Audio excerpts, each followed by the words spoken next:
Hey, folks, just let me know if you can hear me. We had a little sound issue there just a second ago. But if you can hear me on the side chat, let me know in the comments if you can hear me clearly or not. And we have already on screen here, we have our guest, Viejo. How are you? How's that going, Hey, Walter? life is pretty good, Why here in can't I hear? what's that? Hold on. I'm having problems here. Hold Oh, on. okay. Hmm. Okay. Can you hear me now? I could hear you before. I hear you Oh, that now. was so okay. Does it sound Okay. any better or clearer now? No, but that's your fault. Fair enough. Yeah, no, 5 by 5 over here. You're doing good. So Excellent. So, hey, folks, I don't know why we just all jumped into the start of the show already, but I'm glad that we did.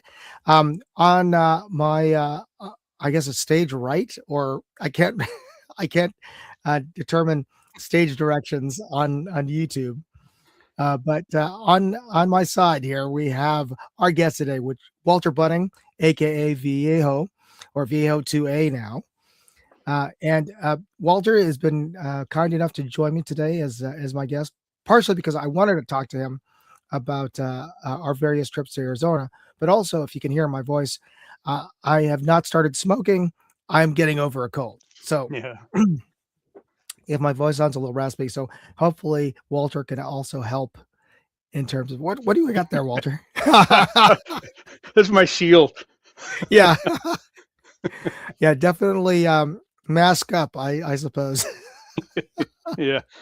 Well, you've heard of the internet viruses, right? So I mean, Oh, right, exactly.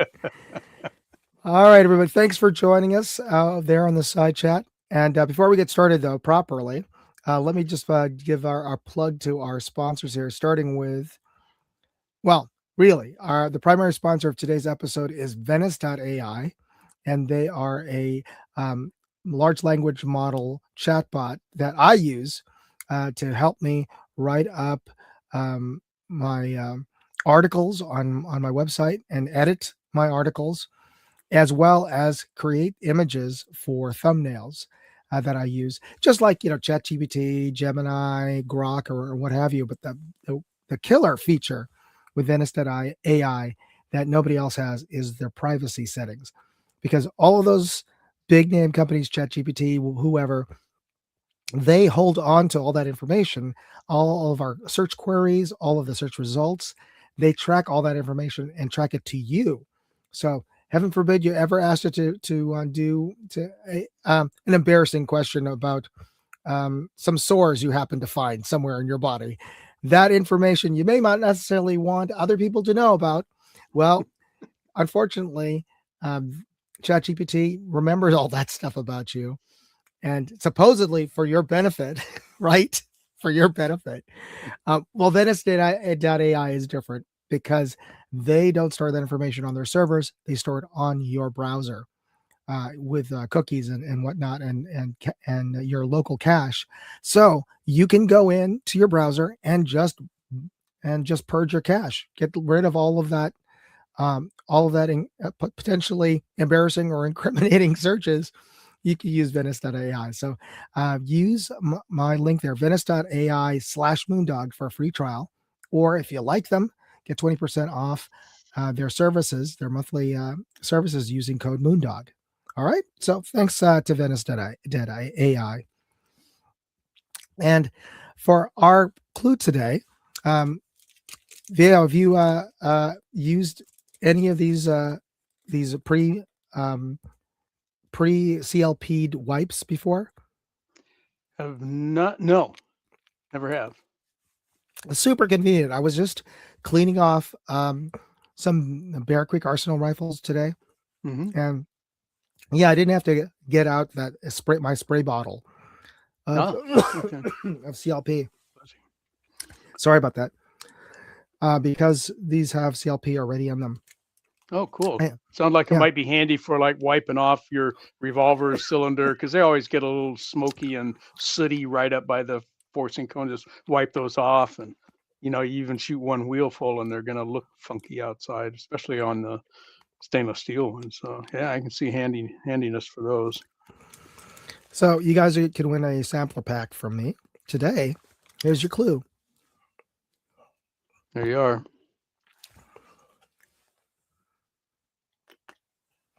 So sorry for those who might be listening to this. This is the logo of the company. You know who that is? Put a hashtag and put it in the side chat. There's one.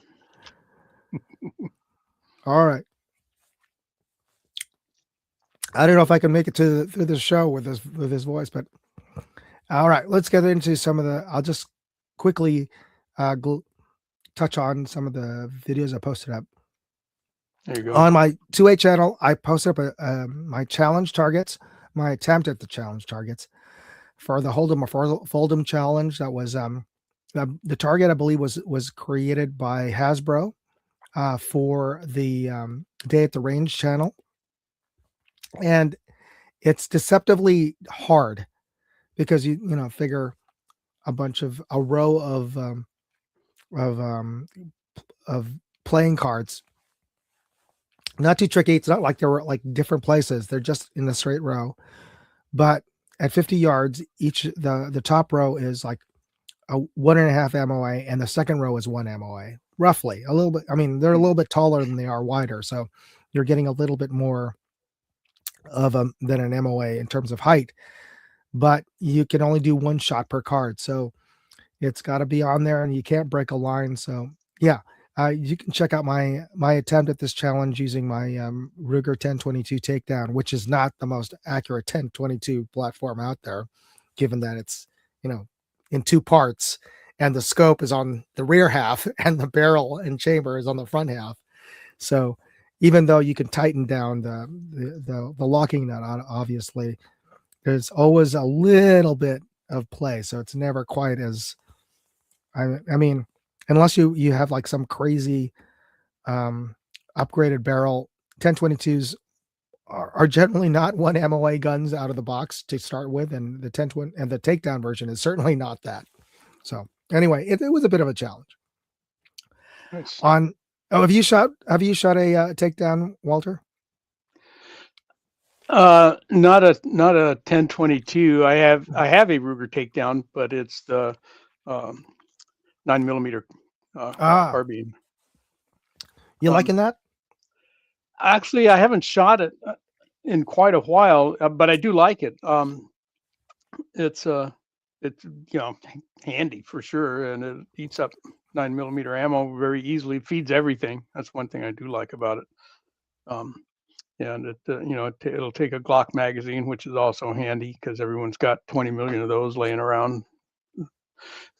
Yeah. And easy takedown. I was surprised when I got it because I'd never had a Ruger takedown before, and I picked that one up, and I thought, oh, they've got a 10mm now too that I've got my eyes on. Well, since you're the reloading master, you can certainly make your own ammo, and because I wouldn't want to go with 10 because buying boxes of 10 is not a. It's expensive, and I shoot a lot of the bigger handgun rounds too, 41 mag and 44 and 45 Colt. And those things cost you $1.25 every time you pull a trigger almost. It's just obscene. Yeah. But if you reload, you can do it for $0.25 per round, that's a big difference. Oh yeah. It's the difference of being able to go shoot 50 rounds compared to 10. Now, the only thing I found, did they, my understanding, I don't have that takedown 9mm, the PCC. The breakdown for cleaning is pretty close to the 1022, right? I mean, they didn't make it easy. I think the mechanism is virtually identical. I mean, if you pull a little thing and twist it, and that becomes apart in two pieces, and then it's really simple. I mean, you can get in there and pull the action apart if you want to, like you can on the 1022, but there's no real point most of the time in doing that. Most of the time we just want to scrub the barrel out, and it's way easier to pop that whole front end off to clean that barrel down, and it's just really nice. That's a good point. Maybe I'm overthinking it. In terms of I, having to go into the bolt and cleaning that out. Well, to be fair, at least on my 1022, the bolt face does get kind of grungy pretty quickly shooting most 22 ammo. The 9 mil carbine PCC doesn't seem to do that as badly. You can go in there with a patch or a Q-tip and just wipe it off, and it's fine. So we got the side chat mentioned the fact that the takedown, the PCC has a swappable magwell, which is I also think is great. Yeah. If you don't have a Glock, if you have a Smith and Wesson, no problem. You just swap that little spacer Right. thing. Yeah. And Michael Dunn says, it's at least you're not shooting 50 BMG at like $5 or more a round. So Yeah, no, yeah, you really got to want to do it for the, but the guys that shoot those, I think most of them are hand loading anyway, and it takes special gear, well, I shouldn't say that. A lot of the standard single stage presses, the window in them is too short for 50 BMG. it's true. So you That's got to true. get a press that will accept a 50 BMG round, that's got enough room in there for it. So that's a whole nother kettle of fish. Yeah, gone are the days where you can get cheap milsurp for 50 BMG. yeah, those days are gone. All right, let's move on. On my gadget channel, I post up a view of this tiny keychain EDC from Olight. It's only 50 lumens, which in my testing actually output more than 50 lumens. But I was how long do you think it was? This thing is like smaller than a chopstick. How long do you think the runtime is on this, Walter? What's it got for a battery in it? It's a rechargeable. Oh, it's a internal rechargeable. Okay. Yeah, one of the cool Gosh. nifty things is Mhm. the hasp, the part that fits onto the keychain. That's the actual USB plug. So Okay. yeah, so if you take it off your Oh, keychain, you can just plug the whole thing directly into cool. your I don't know that computer. Yeah, that time. Well, with that low of an output, although it's not all that low, really. I don't know. Can you get 100 hours out of it? 100 hours. That's pretty good. I don't know if it's 100 hours, but I actually gave up. Oh, after about 4 hours, you said, "Forget it. No, It's gonna run."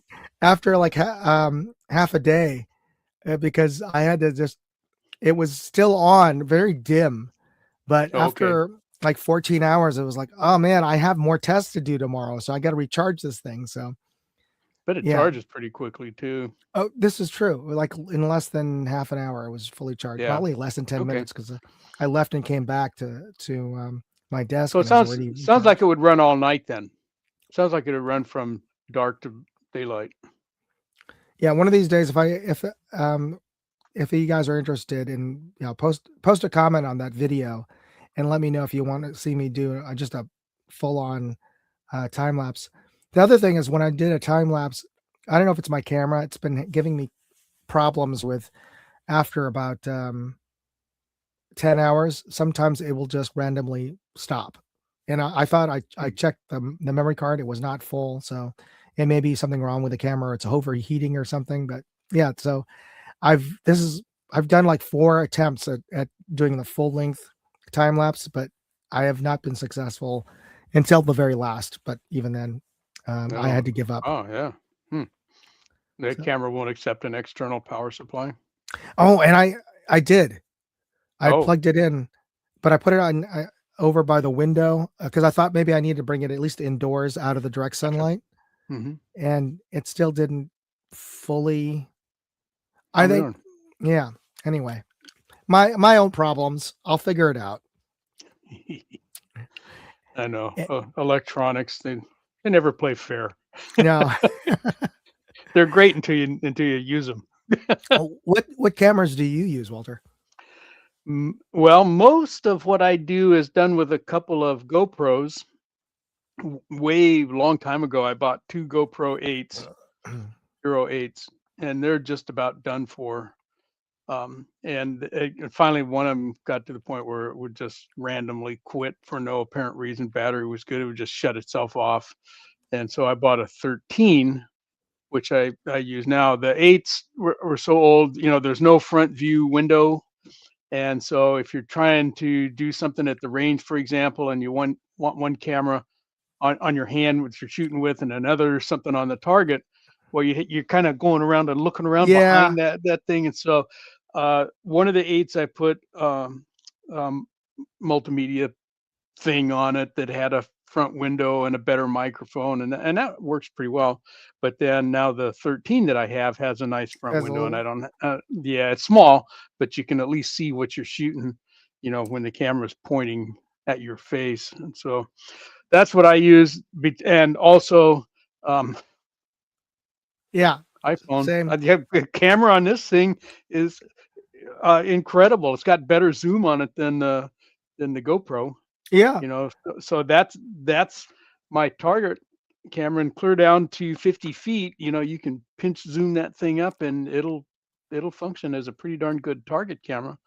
So that's mostly what I've got when I'm at the range, is one GoPro and that camera, the or cell phone camera. And then when I'm at the reloading bench, and if I'm doing some reloading video or bullet casting video or something, then it's usually two GoPros. Oh, Um, okay. two GoPros. One of them I'll show right at the pot where the alloy is running into the mold, and another one at the spot where I'm dropping the bullets at, so folks can see what's going on right at the pot, and they can see what the bullets look like coming out of the mold. And then, of course, you got all that editing stuff to do. Editing takes more time than as you well Yeah. know. I'm sure. What's great about those little action cams is they take up relatively so much little space that they don't Mhm. get in your way as much as like clamping on your phone somewhere. Right. Yeah. Mm. Yeah. So that's what I mean, actually, I would say that's what I've been using, but that's pretty much what I've always used for my most recent uh, YouTube channel, which is I think I've been up there about 3 years on, four Mhm. years on this one now. I lost the last two due to YouTube policies and had to Oh, right. start all over again. Hey, Portia Speaks, you're saying post up a link to your channel. I should have that loaded up, but It's just, let's see, it's um, on YouTube. yeah, It's like that at Viejo 2A on yeah, YouTube. And I also most of my reloading and bullet casting stuff is over on Rumble. rumble.com. I don't know if you guys are familiar with that. Um, but my channel name is just Walter Bunning, all run together like that. And if you type, go to rumble.com and do their search, for my channel name, it'll come up. It's Yeah, easy to find. I don't know what got into YouTube, but they shut down so many reloaders channels over the last couple of years, Yeah, and it's they're not. just not in favor. Yeah, You know, yeah, we got another place to go, and there's other venues, as most of you guys know too. Rumble was kind of one of the first ones that I ran into that said, yeah, we're not going to exercise all these crazy censorship stuff. They do censor some things. They don't. You're not going to get away with porn or that kind of stuff there. yeah, But as far as the um, shooting and reloading and bullet casting stuff, they're fine with it.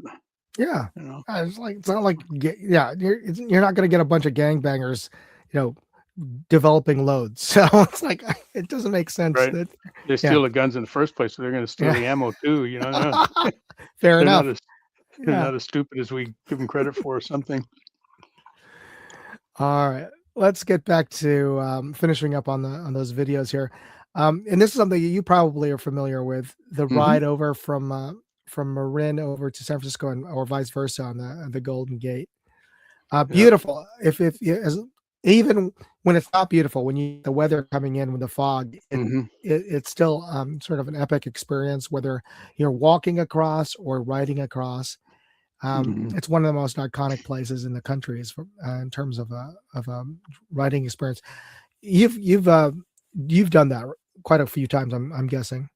Oh, certainly, and and it's just a majestic bridge. The it looks so simple. It's not all brick and that kind of stuff.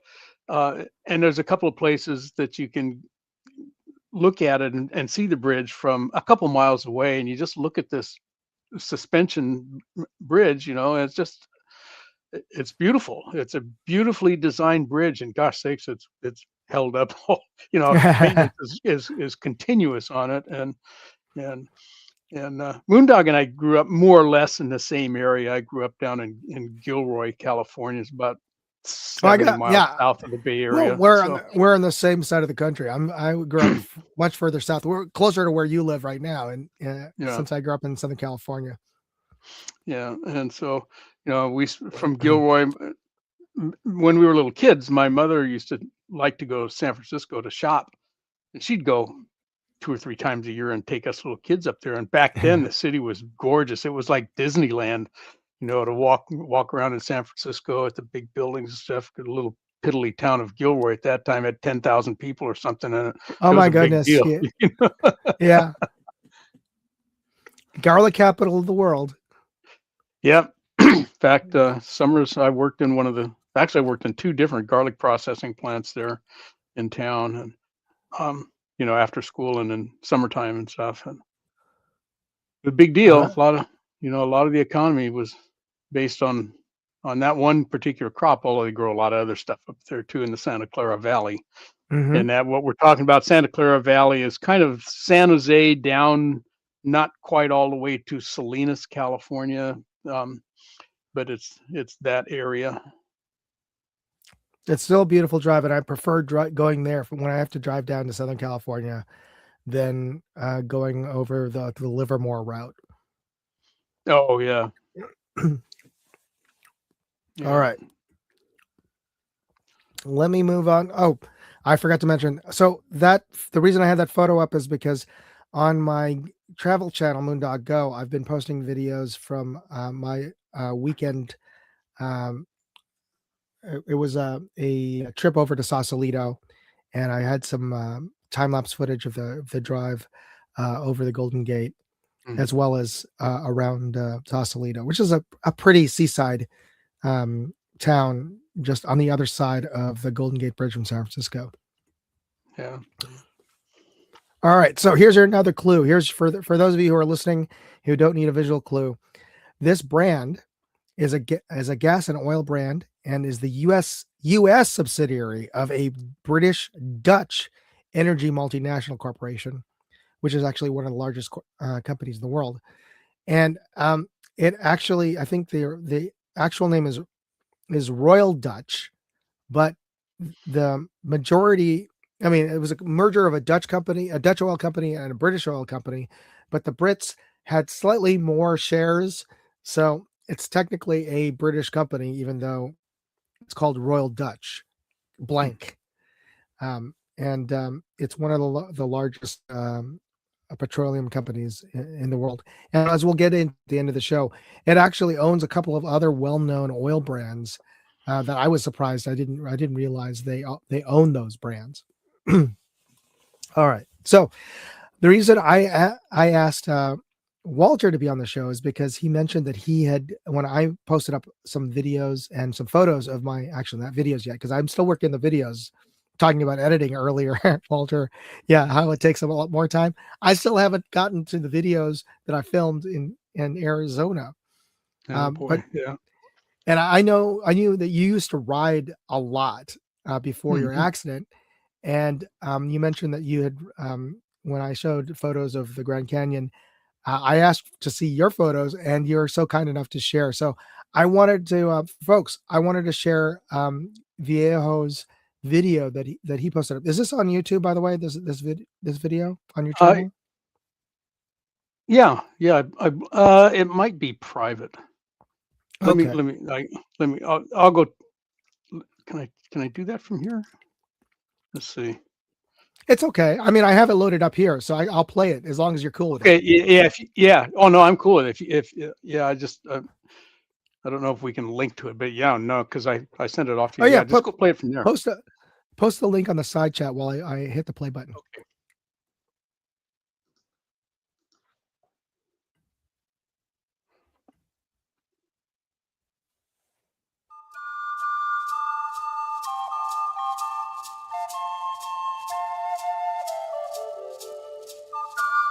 Where'd you get the music, by the way? Yeah. Yeah. I like that. I mean, where did you source the music for this?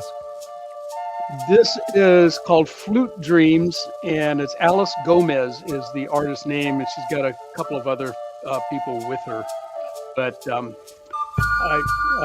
got in contact and said, "Hey, can I use this?" And they said, "Yeah, go ahead." And I Nice bike. credit them. Yeah, that one is the 2014. I think I have to look now. Yeah. It says Oh no, 2020. that's the 2020. Okay, so I had two that look a lot the same. The 2020 R1250 RT. What a motorcycle! That's the one I wrecked, unfortunately. No. Yeah. Oh man, that motorcycle. It's fly by wire. There's no throttle cable. The motorcycle thinks for itself. It's just an incredible motorcycle. It's the greatest bike I ever rode, and I've ridden a lot of them. So yeah. Now, Got, what made you got a big choose the enough gas. BMW? Oh well, that's a good question. Um, I I started riding when, really young on some dirt bikes and things, and my parents weren't real thrilled about riding on the street. And so when I got off to college, I kind of made a I bought a Honda 175 Scrambler Oh, it's a great back starter in bike. Yeah.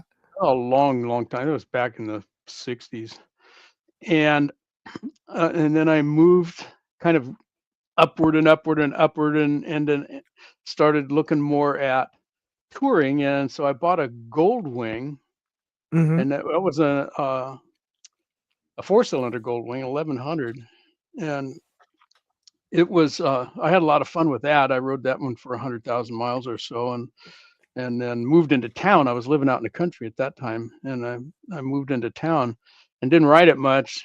And I didn't ride for another year or two, and then I started getting excited about at what was at the time, and we're looking back at about 2000, um, uh, a type of riding that became known as adventure touring.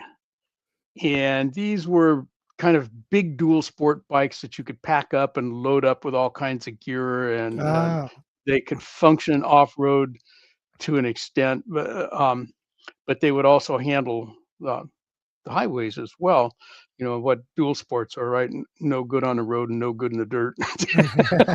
um, and so I Now, got a does that have more to do with the suspension and tires, or is that why is suspension that? clearance, not so much Tupperware as you see on this motorcycle here. They're more stripped down, um, and the transmissions are different, and you got a lower first gear than you would on a bike like this one, and um, support different kinds of tires, different front tire radius compared to the back one, and so forth. And I had a Kawasaki Thumper 650, and I started using it. And at that time, I weighed a lot more than I do now. I was weighing like 240, 250, and that Oh was my just a gosh. yeah, that bike wasn't cutting it.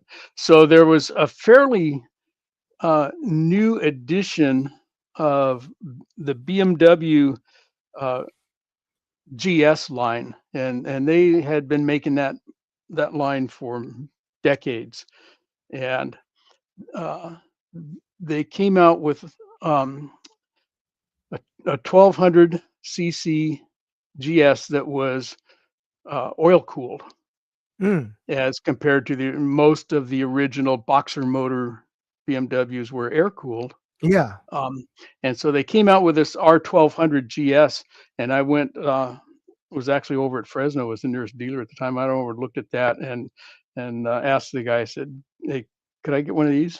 I already had another touring bike. Um, he said, "Yeah, get on it, take it for a ride." And I did. I popped a couple wheelies in the parking lot, took off, came back. I said, "Okay, this one's gonna go home with me," uh, and I did, and I rode that bike clear up into the Arctic Circle and back and down into Wow. Mexico. I rode that thing. I rode it like I stole it. Let me tell you, that was quite a motorcycle. In fact, after I got back from uh, the Arctic, uh, I had an earlier version of this one that you see here. I had an R1200 RT as well, and I sold that. I said, "Man, I can do anything on this R1200 GS." GS is, what does that stand for? It's German, Landstrasse, I think, which is like field and road or something like that. Oh, Anyway, okay. um, Itchy Boots. I know who Itchy Boots is, Porsche, but I can't say I follow him. But anyway, um, and at the time, and I still am, connected with a group known. It's an international, mostly online internet group known as the Adventure Riders, and they're 100,000 strong. And Wow. it was originally set up for the BMW GS riders. You know, we had Mhm. rallies, and you rode to the rally and unpacked your gear, set up your tent, took off on all these really kind of cool um, dual sport type uh, tours in whatever area it was. We went to lots of those all over the place on that bike, but ultimately I uh, picked up another RT because I was getting to the point where I didn't want to do the dirt part of dual sporting anymore, and I wanted more comfort. You know, I wanted heated seats and heated grips and better padded seats and more storage room. You look at the storage on this bike, man. Oh, That's a yeah. hell. I mean, you could take the living room couch with you on that thing, and um, it was great. It was, satellite technology was built into it, and just great, great, great motorcycles. And that's the third um, 1200 RT that I had. This one was 1250. That one, when they got up to this level, they're now partially water cooled as well as oil and air cooled. So they run pretty cool. You can ride through. You can see me there heading where I'm headed, but you can ride through Death Valley on one of their hot days, 100 plus Yeah. degrees, and the Harley Davidsons are off on the side of the road. They quit running, and you just keep right on going with this guy. It can really deal with the heat. Um, No, so that's a good that's something to consider. All yeah, right, so let's see the rest of the video, and feel free to narrate and comment about what's going on.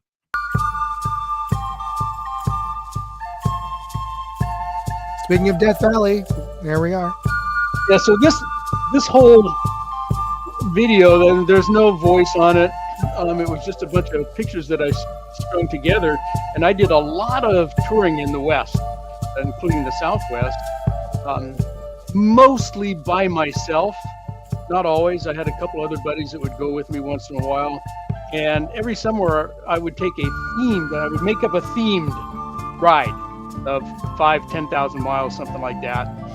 And I did one that I called the Canyon Crusade, and I went to all of these places: Chaco Canyon, Grand Canyon, Cool. all these different canyons all over the Southwest. So this was my Monuments Man tour, all right? And for years I had just ridden right past Oh, right. all the national monuments, and just because I was headed somewhere else and I'd never been to more than one or two of them, so I strung 10 or 11 of them together and said, all right, I'm going to go hit all of these ones that I've just been riding by. And that's what this is all about. Chiricahua National Monument is quite a place to go see. Oh, yeah. It's an amazing. Those hills over there are called the Dragoons, and Cochise is buried over there somewhere. No one knows Whoa. exactly where he is, but everybody who's ever watched an old Western Cowboys and Indians movie is heard of East, Yeah. and that's his territory there. I can totally understand why nobody would ever find him. Yeah, and this Are these Anasazi? Not really. These are Puebloans. Oh, Pueblo. Okay. And El Malpais, that's up in the northwestern corner of the state. Petroglyph National Monument. These are just all really cool places. Most of them you can do not quite as a drive-by, but come in and spend a couple hours and see most of what there is to see there. There's some exceptions to that. Some of them you can camp at, some of them you can't. Chiricahua is kind of way down in the southern part of Arizona.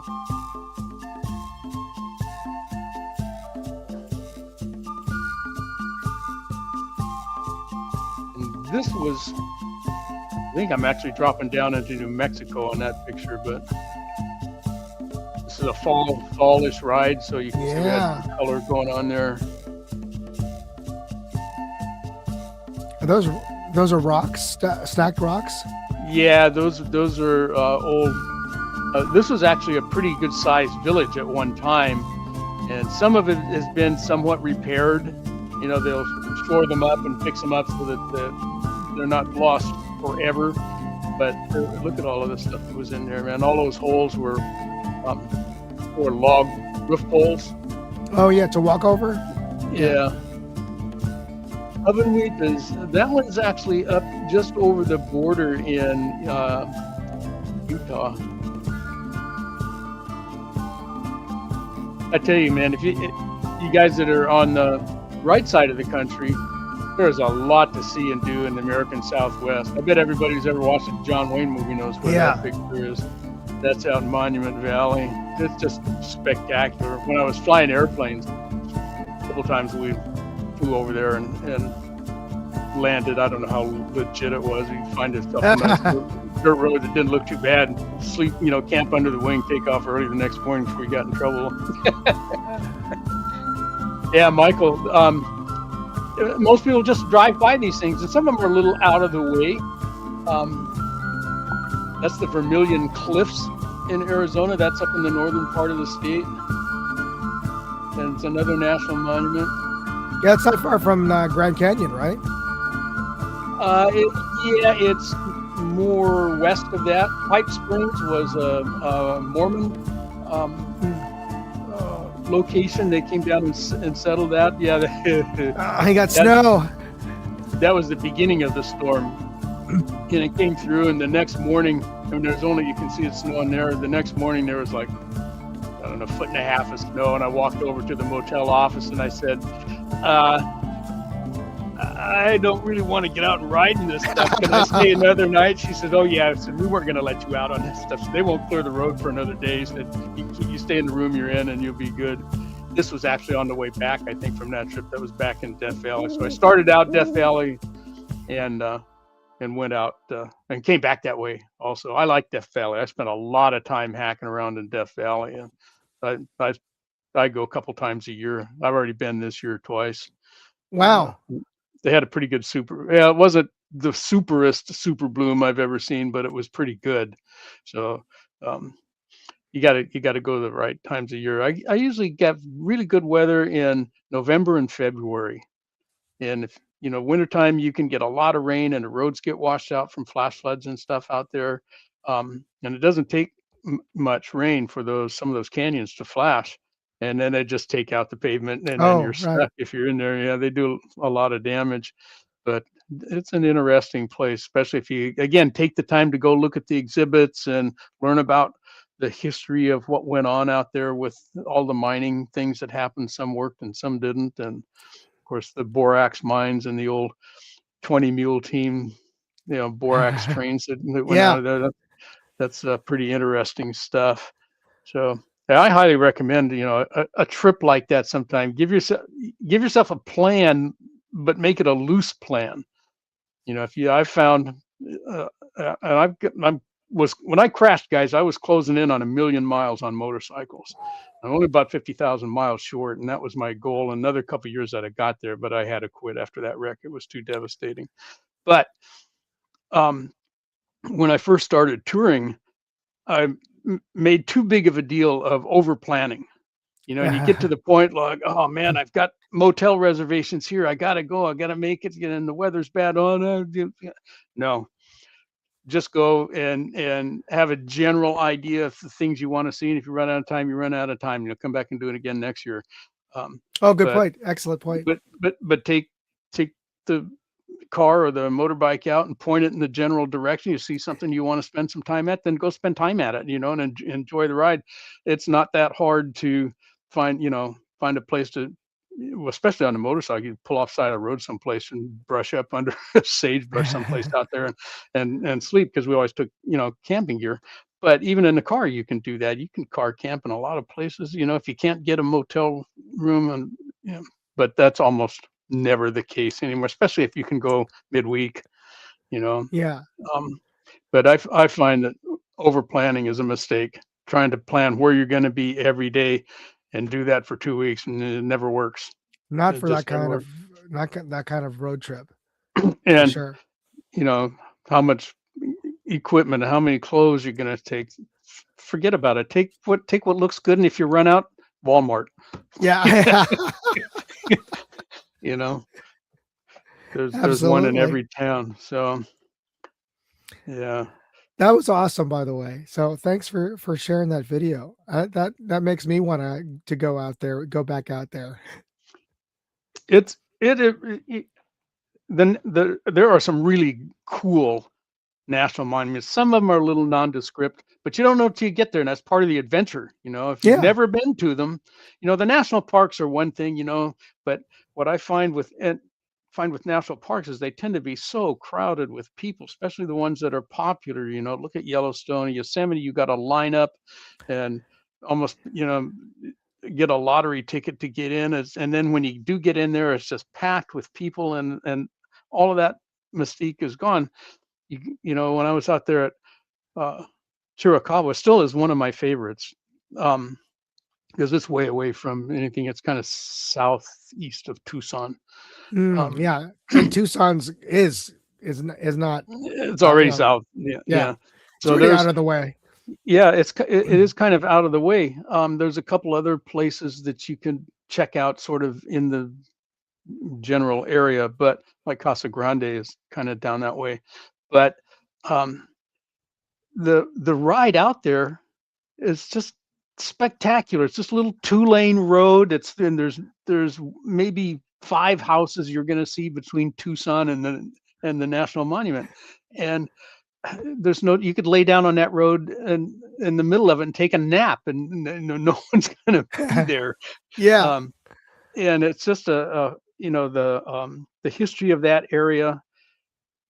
Maybe it's partly because I grew up with the cowboy movies and mm, stuff, and you start thinking about the Apache and the Chiricahua Apaches, like, well, and Geronimo he was in the mm, area, um, but he wasn't really a chief either. He was a more of a medicine man, actually. But you'll start learning a lot about the southwestern culture when you start early American Indian culture is what I'm talking about.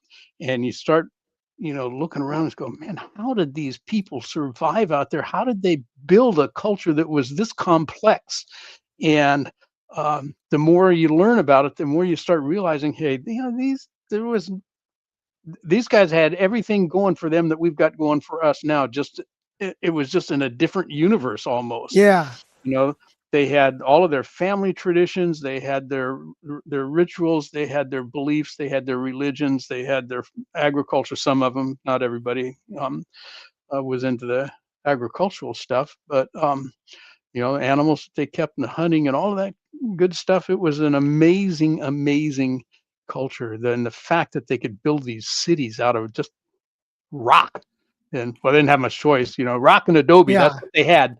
And so you use what you had, and they were good at it, man, because they've built some of those structures are, 700-800 years old, and they're still standing, some of those cliff dwellings.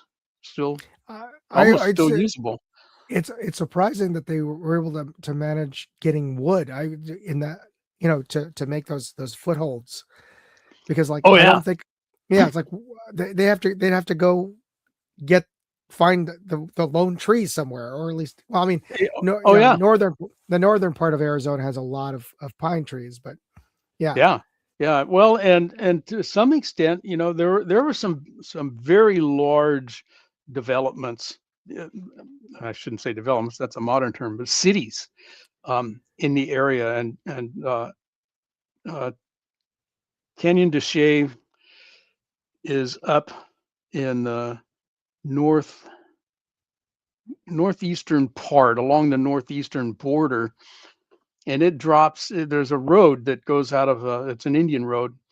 Indian Route 13 goes kind of between Canyon de Chelly, and that spelling is Dechellley. It looks like Canyon de Chelly, but it's French, or I don't know what language it is, but it's Canyon de Chelly, and that's worth visiting. You go to a place like that, it's Navajo and Hopi country up in there, and you get a hold of one of the local Indian guides, and you get on um, they've all kinds of different SUVs and buggies and Jeeps and all kinds of stuff. They'll take you back into the canyon, and it's really cool to go see this. Well, Oh, and it's another good one to go visit sometime. There's a couple of motels, including Holiday Inn, right there, and so you stay there overnight, and you walk in and get your room, and then on the desk there's going to be a brochure with a whole bunch of different local Indian people. Something, there's a Unimog or two that you can climb uh-huh. on and go back up in this canyon, and it's just fantastic. And you're looking, how in the name of heaven did they build those structures up there? And once they built them, how'd they get up and down? And why? Why would they go way up there? And no one's really fully answered those questions. But anyway, out of Canyon de Chelly, and we're going east out of Canyon de Chelly area, and we go up through this really beautiful Red Rock Canyon. In fact, it's the banner screen on my YouTube channel, is that the entrance to this Red Rock Canyon, Indian Route 13, the little Indian village there called Lukachakai. And out of Excuse me. Lukachakai, you go up over this thing and you get up to the top of it, and you're looking down at Shiprock, New Mexico. Mm. And um, and Chaco Canyon is in that vicinity of this big, huge shiprock structure, not a structure, rock out in the middle of no place. Looks like a ship from a distance. But Chaco Canyon had it was like a hostel slash religious center slash trade center. They had a great house there. It had something like 400 rooms in it. It was huge. And all of these old pathways are being found with LiDAR technology now it's like, Oh, right. Yeah. satellite, um, uh, Because all not, those old it's trails not would radar, be but overgrown. Yeah. oh yeah. But they're finding us, and man, all roads used to lead to Chaco Canyon. it was, it was pretty neat when, it's kind of a sandy road to get out there. You don't want to do it in a sedan. You need a pickup or something. I, when, when I went there, I was on that R1200 GS that I was telling you about, and I rode out there, and it was sandy. I had all my gear. The bike was packed up pretty well, and it was 6 inches of sand or so. It wasn't horrid, but it was enough. You had to know how to ride sand on a two wheeler. And I get 2/3 of the way out there, and it might even have been in that video. I don't think it was, but no, it was on another tour. Hmm. There's a river going across, and there's a big sign there that says, "Don't attempt to cross this river if there's water in it," because it's going to be Okay. sandy and stuff. And so I kind of said, "What sign?" Anyway, I Oh, put okay. the kickstand down, and waded out into this. It was only a creek. There was a pretty good amount of water in it, but it was only maybe a foot deep or something. And tested the sand, and all right, I can do it. So I get up a pretty good head of steam and got across it, and rode the rest of the way out. and there was a caretaker kind of guy. There's nobody else out there, and he says, "How'd you get out here?" Or the motorcycle. I rode the motorcycle. He said, "You didn't see the sign?" I said, "No, I didn't see any sign." He said, "You saw the creek? You had to have seen the creek." Yeah, I said, we ride through that stuff all the time. You know, lying through my teeth. You know? He said, "Well, you're here now." He said, "But the park ranger guys got stuck in that water yesterday, and that's why they're not here today." Well, so this guy uh, says you can camp anywhere you want, and some of the campsites are right in up inside some of these old ancient structures. Wow. These stone stacked rocks. I said, "Oh, okay," and and then he says, "There's nobody else out here. There's no, no nothing here. I hope you're pretty much self-contained." I said, "I am." He says, "You don't have any whiskey on you, do you?" I said, "I do," and I Ah, did. And he was a teacher from, I think, Idaho, and he would drive down every summer and be the camp host guy there all summer long. Well, he was also uh, an amateur astronomer, and the park okay. people had built him a concrete base for this huge telescope. And because there's no light pollution out there, you are Yeah. way away from anything. And he says, "Well, I'll tell you what," he said, if you'll share that bottle of whiskey," he said, "we'll fire up this big scope and we'll sit out here under the stars and tell lies to each other, and I'll show you about the sky." What a night that was. And then I'm That camped in sounds this awesome. 700-year-old structure, or maybe older than that. Oh, yeah. Yeah, boy, oh boy. So that's the kind of things you can get into. You get out and don't be afraid to go tour around and let adventure lead you by the nose and see what happens. But Yeah, yeah, there's poor nothing Easter quite says like lidar. Yeah, so lidar has done amazing things for archaeology for sure. Yeah, especially Central and South America. There's all kinds of cultural stuff that's mm, been uncovered with that. The stuff that's been so grown over, and you can't see it from the air, and yeah, no one, especially in the Amazon. Yeah. right? All Yeah. right, that's I got to have you back to tell more stories of these trips, but let's wrap things up for today. Let me Okay, let me bring some we have on stage, and there we go. there it is. Wanted to before we get into the giveaway that we're going to do today.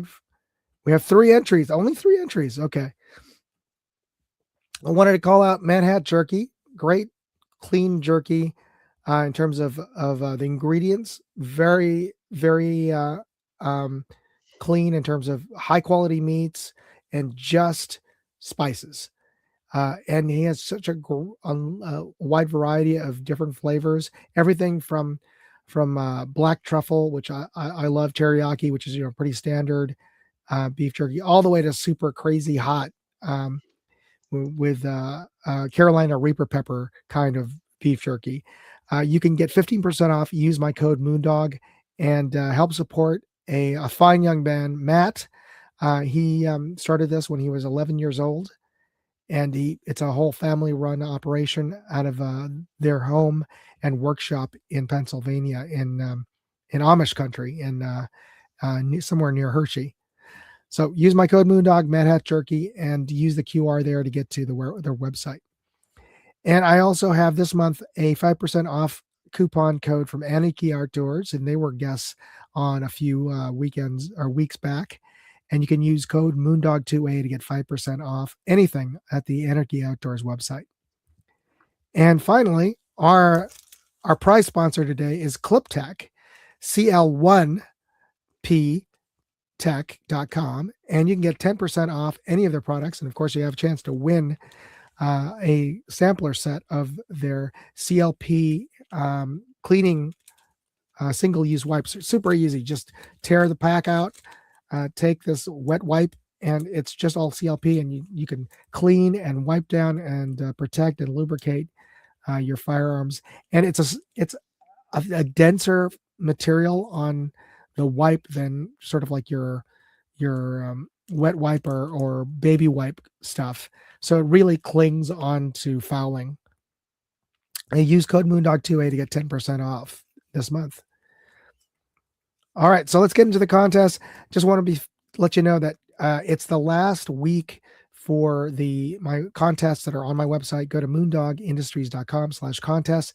I've got two different contests going on. Oh, they've got the it's the Mac.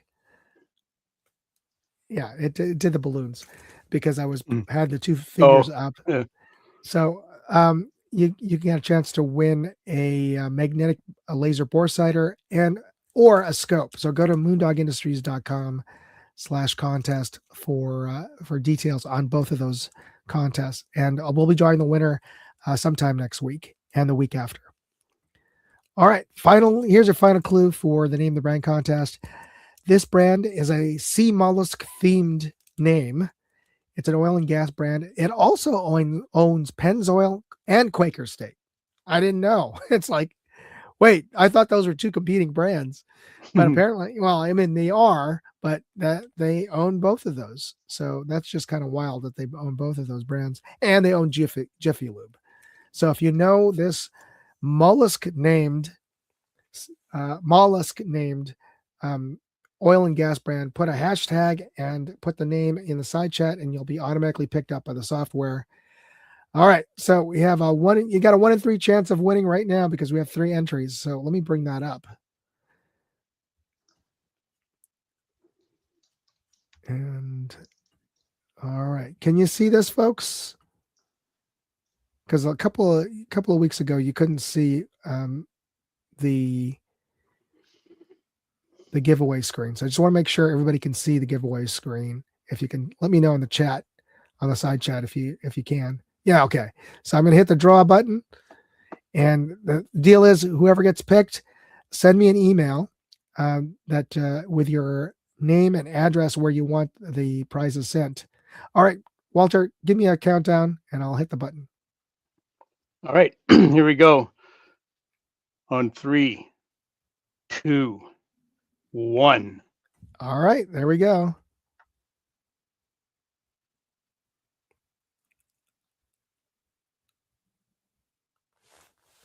Porsche Speedster. Congratulations. Okay, I'm going to take a screenshot of that. So, Porsche Speedster, do me a favor, send me an email letting me know that you're the winner tonight, and with your name and address and where you want the prizes sent, because you may have already won some of these, or you may not necessarily want them, but you want to send it to your brother-in-law or whoever who might want these. You can let me know, and I'll mail the sampler pack over to them.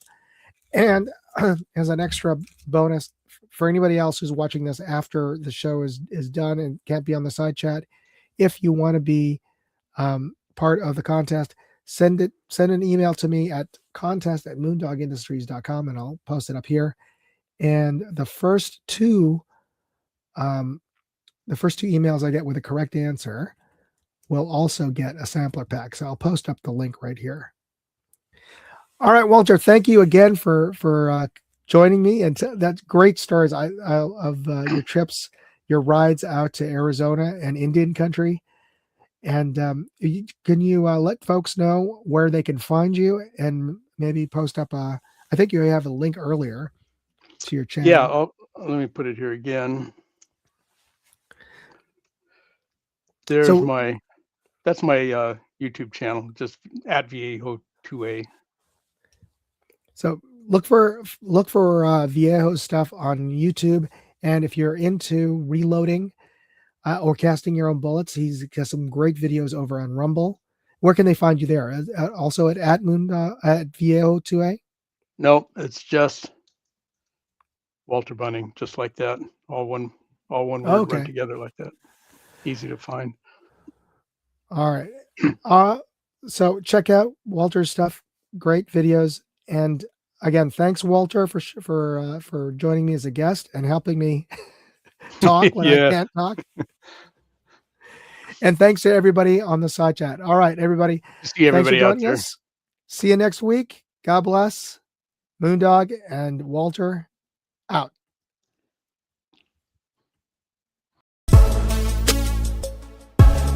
Hey, I'd like to know what you thought of this video. Leave me a comment or chat with me on Facebook, Twitter, TikTok, MeWe, Instagram, or Locals. And if you want to see all of my videos, go to moondogindustries.com.